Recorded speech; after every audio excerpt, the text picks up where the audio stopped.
I don't. Power of now. Do you think by doing Tai Chi you can practice? Absolutely. So, in when you do Tai Chi, you have to be in the moment. Like if your mind is not completely in that moment, you're not actually doing it. The movements start from intention.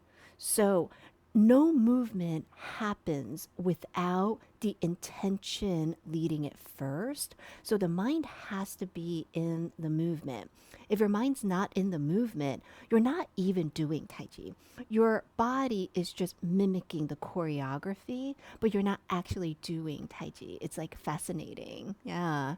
So it's like the mind has to be there. So you are in the moment, and you're in the moment at every moment, and you have to do your whole body together. So a lot of times, maybe like let's just pause for a lesson.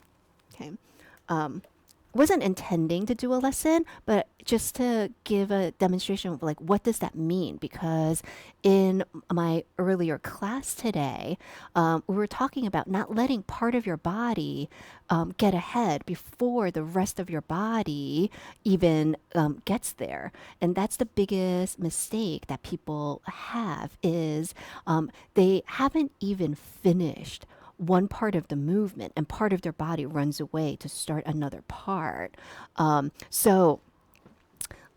just show you like the movement that we were working on, that I was working on with my class, and it was transitioning from like going into single whip. So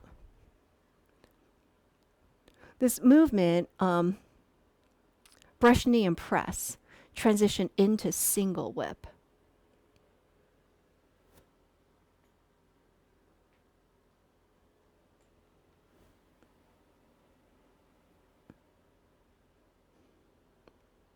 So the biggest mistake that people have here is wanting, anticipating what the next move is and getting ahead of themselves. So here in Taiji, you have to get to that moment where everything ends and you all end together before you move on. So there's an end point here.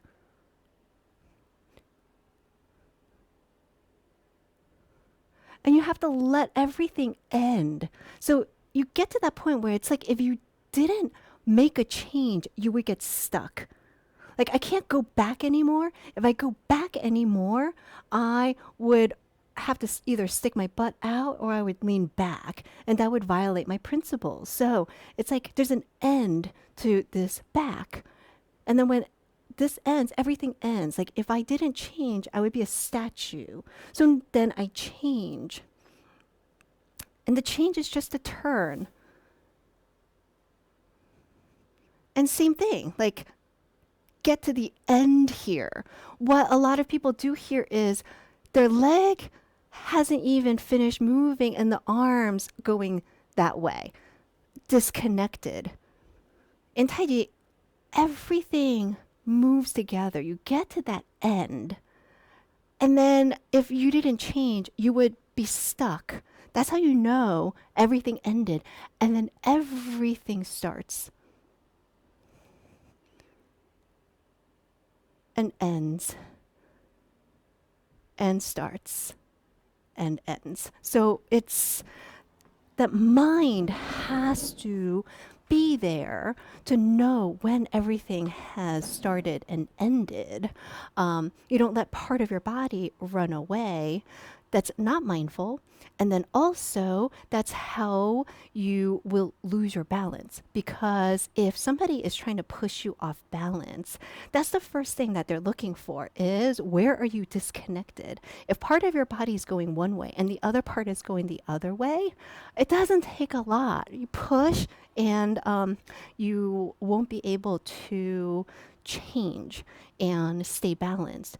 You just get a little bit of a push. Your body is twisted. You fall. You collapse. Yeah, there's always an ending motion. Everything has to like get to the end of one before you go to the beginning of the other. But there's no stop. So like it's still all connected. So that's the practices. How do you, like when you first learn it? Okay, I'm going to demonstrate it again.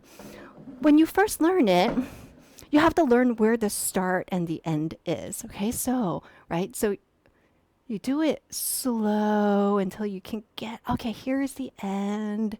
Here's the end. You have to like find where those points are. But when you're actually doing it, there is no stop because you're just always together.